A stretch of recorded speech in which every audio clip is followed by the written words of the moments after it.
একবারের কথা, একটি ছোট্ট গ্রামে একটি বিড়াল ও একটি চড়ুই পাখির বাস ছিল।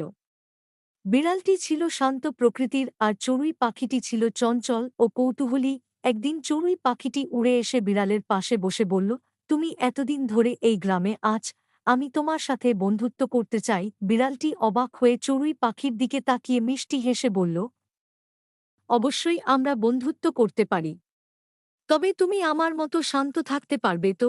চড়ুই পাখিটি খুশিতে লাফিয়ে উঠল এবং বলল, আমি চেষ্টা করব। তারপর থেকে তারা একসাথে অনেক সময় কাটাতে লাগল।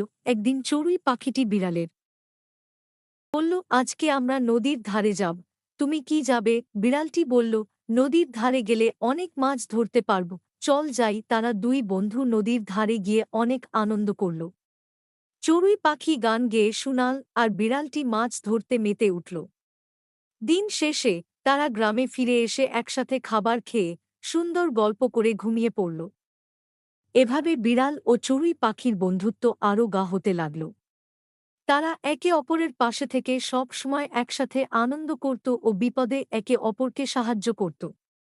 তাদের বন্ধুত্ব ছিল গ্রামের সবার জন্য উদাহরণ। আর এভাবেই তাদের দিনগুলো কাটতে লাগল। আর তো